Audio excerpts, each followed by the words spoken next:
Hey everyone, it's me. And Jakob from CIONET just sent me some of the questions that were in the chat. And so I thought, ooh, I'll record a follow-up Q&A session just on my own, addressing some of the things that were in the chat. So the first one, I'm not going to say the names because I don't want to botch anybody's names.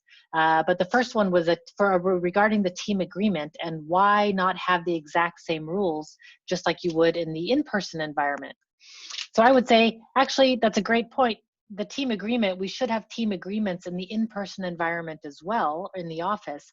However, most of the time we can see each other. So we know when people are going to lunch, we know where the files are kept, we know when people go home and when people are showing up. We sort of normalize around each other. And I would say you don't want to have exactly the same team agreement or exactly the same rules as when you're in the office, because when you work remote, it's different. And so you should have that team agreement in place because one, you want to be able to move eventually so that people don't necessarily have to work the exact same hours. If somebody's being productive late at night or early in the morning, they should be able to work those hours whenever they're most productive. So if you have a team agreement in place, you start to open up a lot more opportunities for people out there. So it's a good question. I think you should have a team agreement in place when you're in the office, that's for sure, but most people don't, and we can get by. The problem is when we go remote, we can't get by. We really have to make those rules explicit, and especially because people like different tools for different things. I can give an example, which is one of a colleague of mine used to use email like an instant messaging system. So she would just send me one message after the other on email, and it would have been much better in instant messaging. So it's an easy problem to solve. I just delete all the emails. But over time, I wanted to communicate with her less because I knew I was just going to get this stream. So in those situations, you want to work out when do you use email versus instant message versus calling somebody. Just having those things in place, you'd be surprised how different people are in their behaviors. And that really gets normalized in the office. So I hope I'm answering that. The next question was, one of the reasons for switching the camera off is a weak connection. And that is true. So one, I would say if people are going to be working from home for long term, they've got to get a better internet connection, if at all possible. That's sort of the baseline of the remote workers' needs. If you think about Maslow's hierarchy of needs, you know, where we need shelter and food and love, Wi-Fi is at the base of a remote worker's needs. So if you don't have good Wi-Fi, you're doomed. And in terms of the camera, I would say turn the camera on for the first 5 minutes just to say hello so you can see each other's face, and maybe the last 5 minutes so you can say goodbye, and then turn the camera off during the discussion. But for the most part, if you're using a decent tool like Zoom, the bandwidth shouldn't be too much of a problem. So one, I would say, one, solve the bandwidth problem for sure.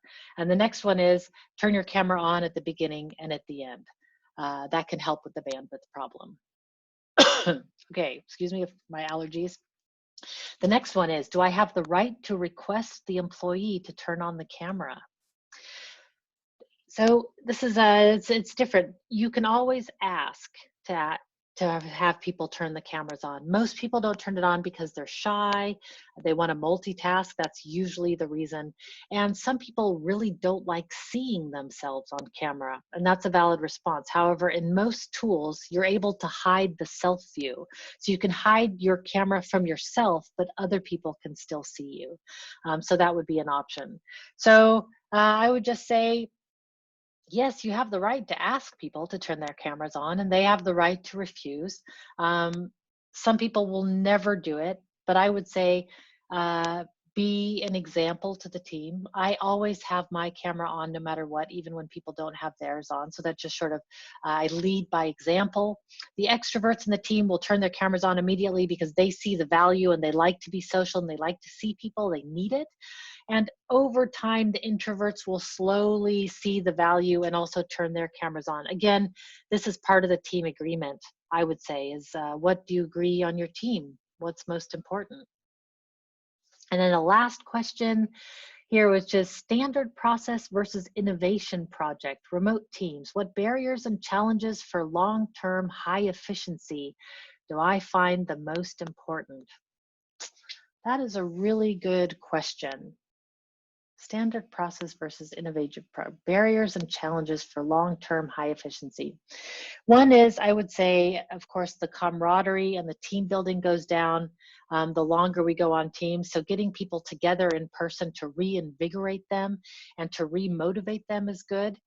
But as leaders, you know, one of the things that I would say is one-on-ones are really important. As a leader, you need to call people and just say, how are you? Is there anything that I can help you with? Is there any impediment that's getting in the way?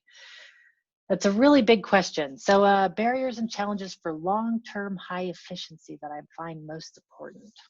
I'm gonna have to get back to you on that one. Let me think a little bit more. Okay, and the very last question I'm seeing here is, when all involved are remote and there's no issue, everything works well, but only if one part of the team works remotely, then it doesn't work smooth. And asking for hints about that. And that is true. When part of the team is remote and part of the team is in person, it is really, really difficult to make that work. But this is the reality of our situations for most companies. And I would say that if we're going to allow our employees ultimate freedom, which is kind of the goal, right? We want to have people to be able to work when and where they're most productive. But then we need to have an agreement with our team on exactly what does that mean, because you don't want somebody to go to the Australian time zone and you never see them. It's all asynchronous. That can work, but only in a very mature team. Then I would say, again, your team agreement this is really where it's key, because what you want to say is if there's any decisions being made, they need to be documented in the group instant messaging program. Or if there are meetings that people can't make it to, maybe you record the meetings so that they can get to it later.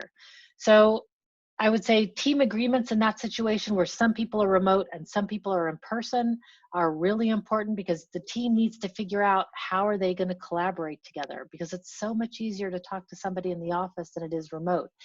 And one of the things that comes to mind there is virtual offices can be really, really good in that situation, because it gives the remote people as much presence as the in-person people. And you can really learn how to communicate better with each other. So I know these aren't full answers, but I just wanted to address some of them with you. So thank you again for your time, and I hope this is helpful.